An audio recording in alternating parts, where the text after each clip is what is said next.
What are we doing today? Cooking. We're cooking and we are making Daddy's favorite chicken recipe. This is one of the family favorites and it's fairly simple and it's something you can do even early on, so like if you're having company over, it makes it super easy to have this prepped ahead of time. So stay tuned for our favorite chicken. What should we call it? Maybe like a chicken mushroom melt. Okay, so Holly's my honey mustard helper today. Why are you laughing? Is that funny? Okay.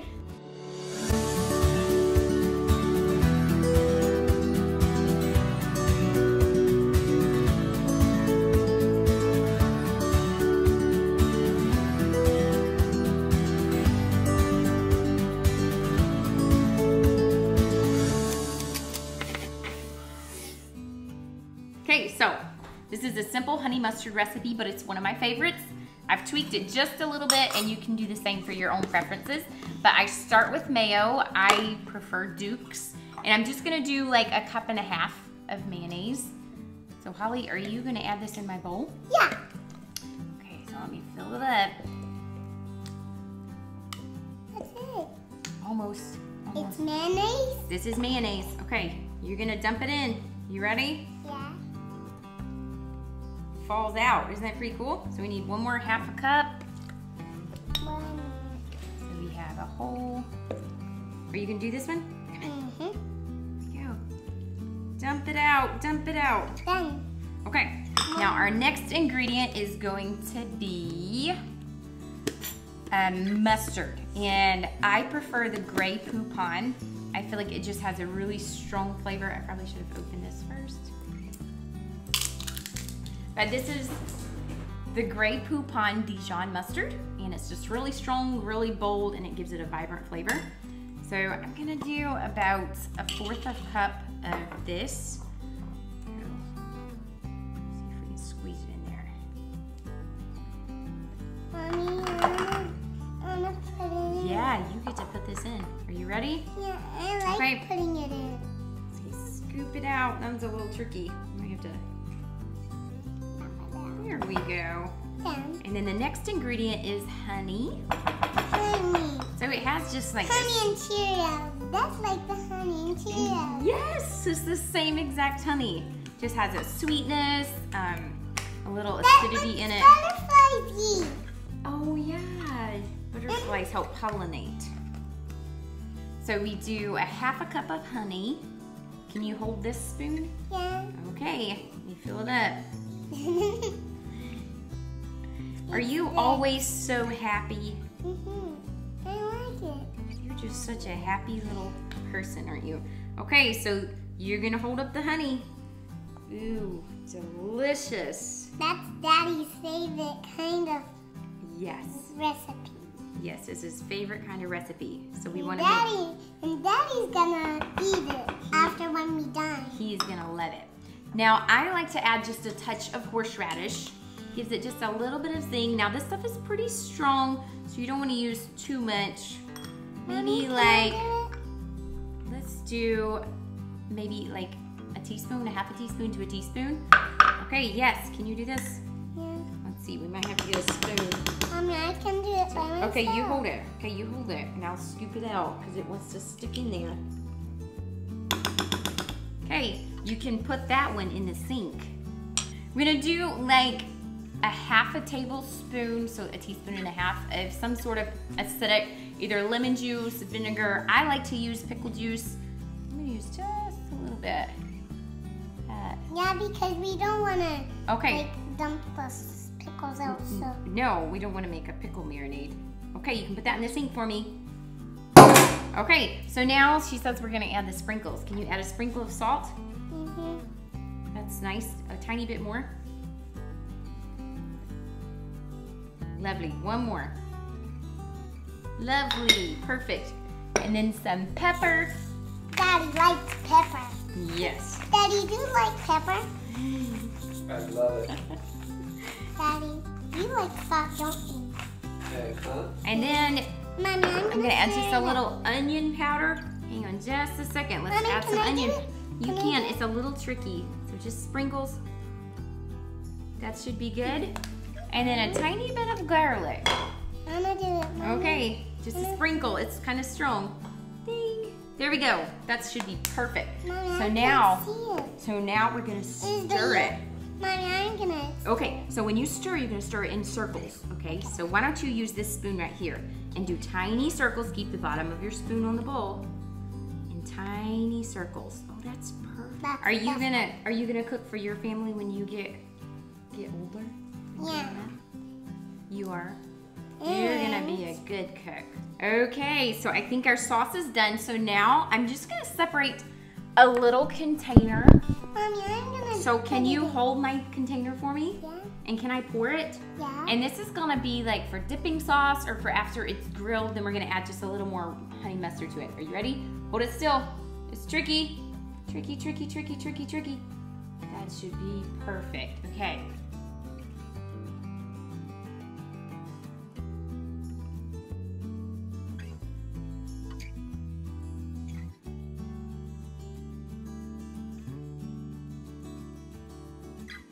So I like to start with a good quality chicken. I feel like that does actually make a big difference in the taste and the tenderness of your chicken. I'm just gonna start with, I have about 5 breasts, and I just want them to be smaller pieces so I can keep them all the same height so they're not too thick, and they'll cook more evenly, and they'll end up being more tender actually in the long run. So I just clean it off just a little bit. I don't like veins or blood in my chicken. And depending on the thickness of the chicken, if it's really thick, I'm just gonna take the thick side and I'm gonna lay it down and I'm just gonna split it, okay? I'm just gonna go down the center so I have 2 thinner pieces rather than one really fat piece, which is not gonna taste as flavorful or as tender. So now I have 2 pieces rather than just one.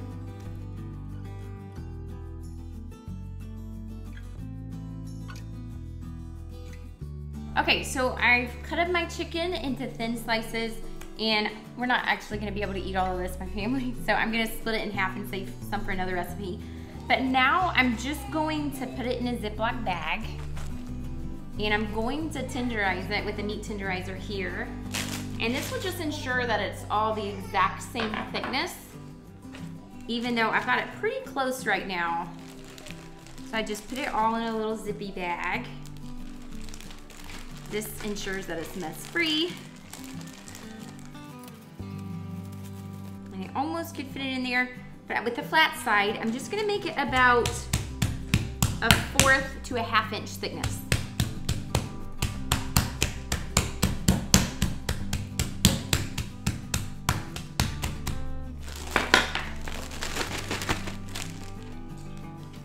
Last piece.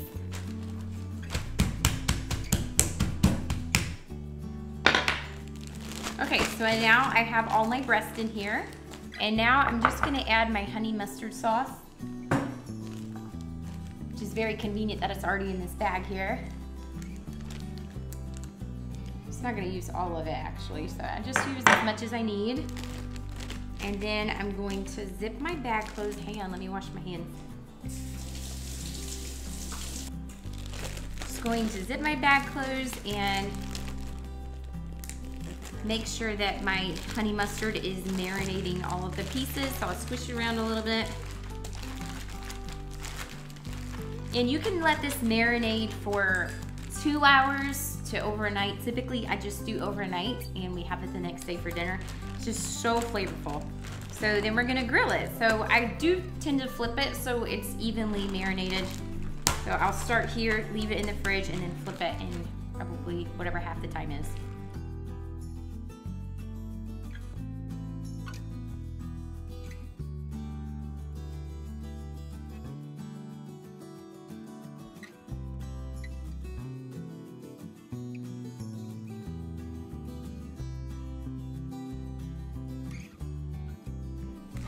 Okay, so these are baby Bella mushrooms, and for the chicken, I'm just gonna make some bacon, and I'm gonna show you how I do it in the oven, and then just some mushrooms I'm going to saute. But first, I'm just going to rinse them. Now for these, you're just gonna pop out the bottom right here. So go through all your mushrooms. The kids usually like to help me with this part, just because it's fun.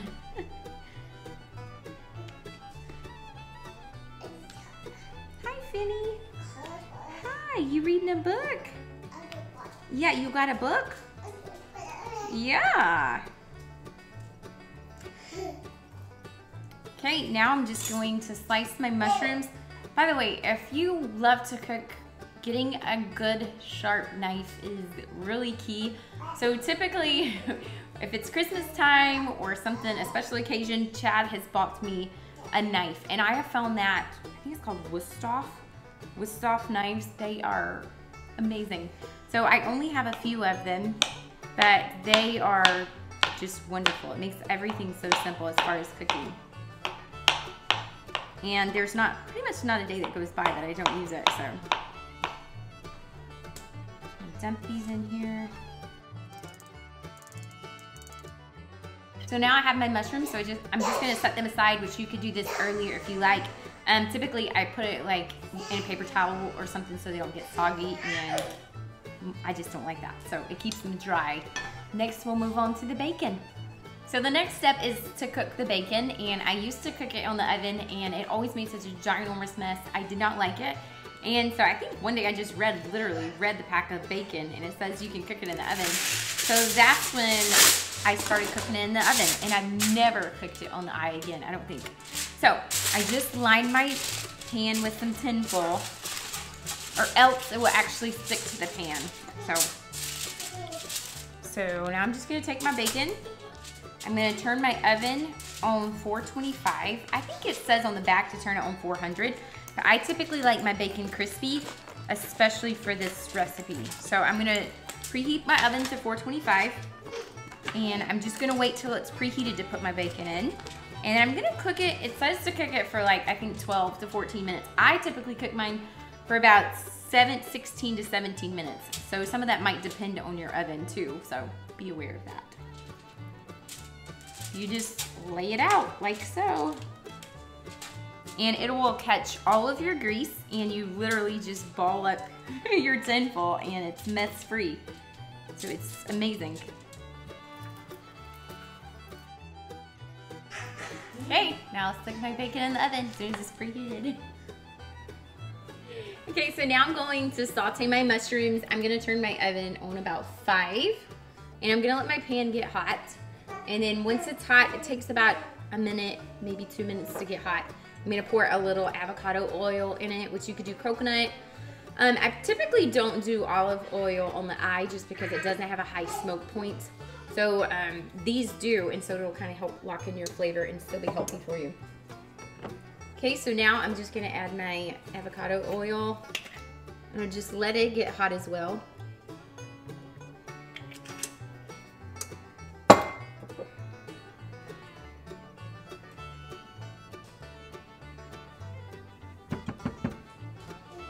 Okay, now my oil's hot, so I'm just gonna dump in my mushrooms. And I'm just gonna let them get hot. Hi, Finny Winnie. Make sure they're spread apart really good. And they'll start simmering in just a second. While I'm waiting, I'll show you guys this trick. I don't know who taught me this, but it has been so amazing. You're gonna kind of get your lemon tender, get it all juicy, and then in the top, you're just gonna I just have my little poker, so I'm gonna poke a hole in it. Whoa, it's very good. But it basically squirts out the top. Well, I'm just making a mess right now. I must have got this one very juicy. But at the end, when my mushrooms are almost done, then I add just a little bit of lemon for that acidity. And then I honestly, when I'm done, I just set it in the fridge like this, and it keeps, and I literally just squeeze. I guess I should show you guys, so watch. I hope you can see this. I don't know if you can or not, but I'm just gonna squeeze and it's gonna come out this hole. It's amazing. You don't get seeds in it. It's wonderful. You just keep squeezing out like this. You don't like that?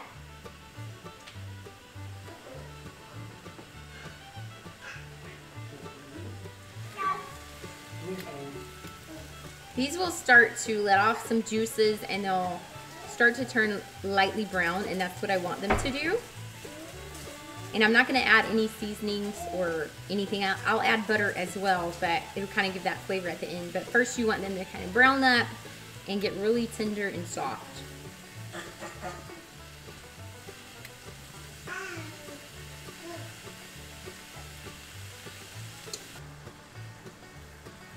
Okay, you see how they have some color now, and you can see how they're releasing their juices as well. So now I'm just going to add a little garlic. I'm not cutting any up because I don't have time for that. But it'll start heating up and you'll start smelling it. It's delicious. And I'm gonna turn my eye down just a little bit. So now it's just gonna simmer a little bit. And I'm gonna add a little bit of butter.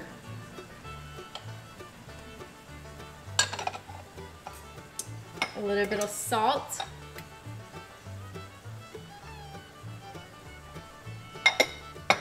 Some black pepper.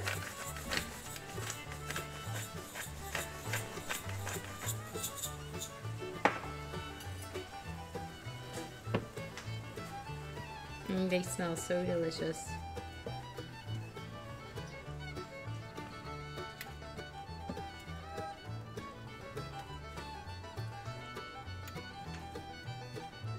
I'm gonna let them soak up all of this seasoning. It's delicious. Now add just a touch of lemon. You don't want to overpower it. It's just a tiny bit of acidity.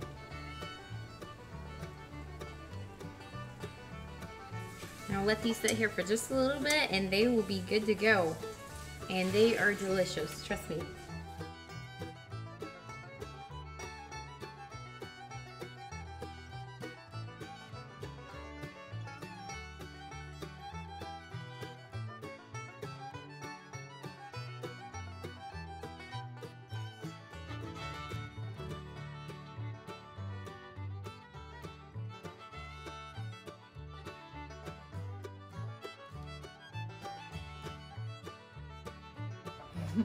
So my bacon is almost done. You see how it's all flat, whereas when you tend to cook it on the stove, it gets a little more curly. But I want it to get just a little more crispy, because I just want that crunch. Almost done. Okay, so, whoa. It's officially done. Just gonna take it and put it on paper towels.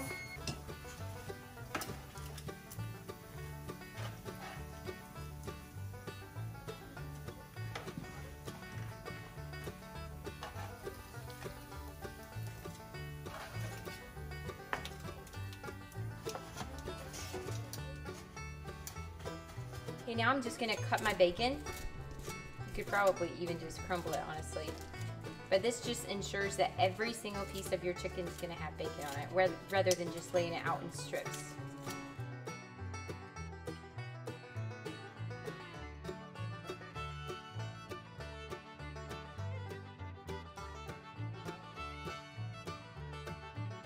Okay, here's the grill master. Show us your tricks. Not really. I think so. Nice and hot. I like to get it around 400 to almost 500 degrees. And then what that does is it puts a nice sear grill mark on it. Yeah, and my chicken is room temp. Yep. So it's always best to cook it when it's room temperature. Lay them out flat. You've got them nice and consistent, which is great because that'll keep your cook times like pretty much on track. So I try to grab the biggest pieces first and throw them down on the grill. So I drop this, and right when I get that last piece on there, I push my little timer for brush my teeth, and that's 3 minutes. So 3 minutes aside. That's my chicken and brush your teeth timer, right? You're hilarious. So hang tight. I usually leave it at pretty much medium high, pretty much right on high. This grill is, I mean, they make really nice grills. This is a wonderful grill. Definitely not a top of the line grill, but it's a wonderful grill. It's an expert. It says it's an expert grill. But I don't know if the griller is or the grill. But you can make good chicken on a grill. You just got to learn your grill, because this is a hot spot on this side. It gets a lot, as you get further away from where the gas goes, it gets cooler over here as far as not as hot a temperature. Okay. You just got to learn your grill a little bit. Spend some time with it, you know. But wise counsel. Absolutely. And so 3 minutes. Once that happens, there's one trick that I've learned, that when your chicken is cooked on one side, it tends to, there's a sweet spot where you can grab it with some tongs and it'll pull right off the grill. If it feels like it's stuck, you either waited too long or it's too soon for your chicken before it needs to be flipped. And then I also brought some extra sauce here. Is this stuff so he'll good? just kind I'm of gonna drop this put off. this over so it's extra saucy. Wash my hands. All right, we got 3 minutes. And it easily pulls over from this one side. Look how pretty that is. It's got just a nice grill, like not a lot of char. I mean, you can also leave it on here for longer if you want, but I like that when it's not necessarily 100% all the way across. It's just about right there. And then what I do is instantly, once I flip that, start my timer again. Because this chicken is so thin, because Aaron's done a great job of getting it down. Yeah, pounding on it. So then you can do this with a grill brush or just a spoon, honestly. It's gonna be delicious. And this helps just keep the moisture in there, and obviously adds that flavoring right back on it. We're kind of cooking off and it's falling off a little bit. So grill's just kind of a little bit of a messy thing, but that, my friends, is gonna be delicious. Ding-a-ling-ling. 3 minutes, rolling about almost 500 degrees. Let's check the bottom of that. Pulls off really nicely. You could do a temp check on these, but because they're so thin, you know you're gonna be on the 165 mark just fine. See right there, we've got 166, yep. Okay, we'll do another piece just to be safe, you know. 170. So we're good. Hurry, so hurry. we're gonna pull these off pretty quick. It's gonna be too hot. Oh, it smells so delicious. I always put a paper in the bottom because it makes cleanup so easy. Yep. You literally just pull that paper and barely wipe your pan. Just parchment paper, isn't it? Lovely, yes. Alright. Another piece. There we go. All right, Grill Master, thank you.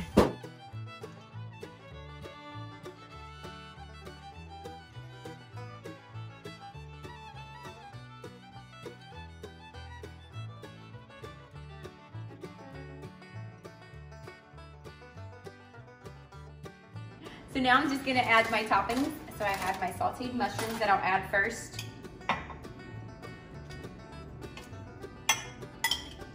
Which typically I only do half of them with mushrooms since the kids don't always love mushrooms. A couple pieces of that. And then I add my bacon.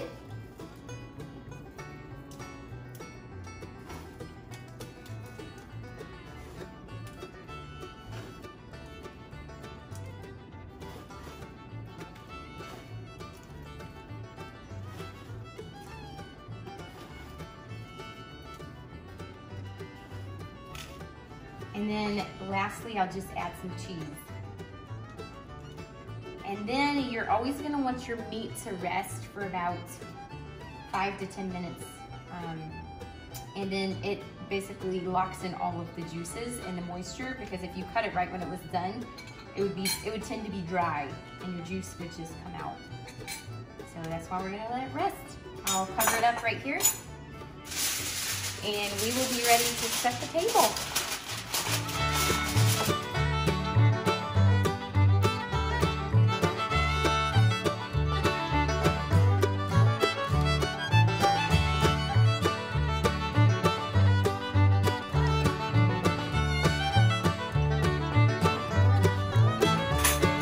Yeah, the fork goes on the napkin.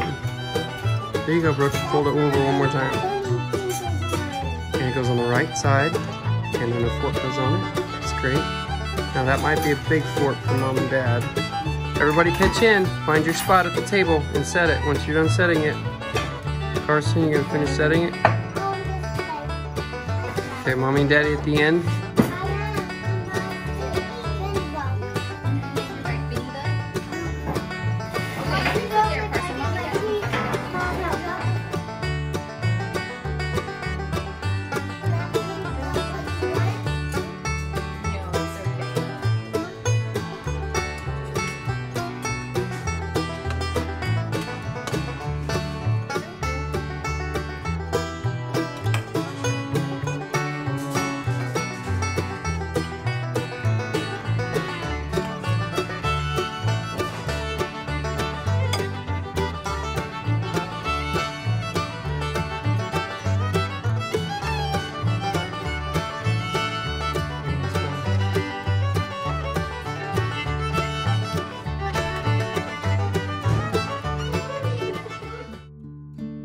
The family mealtime is a great place to connect, not just around food, but around conversation. And we're seeing that even as the kids they're young, but they're growing in their vocabulary and ability to express themselves. And it's amazing what will come out over a mealtime if you just take the time, turn off the phones, silence the distractions, just be you as a family.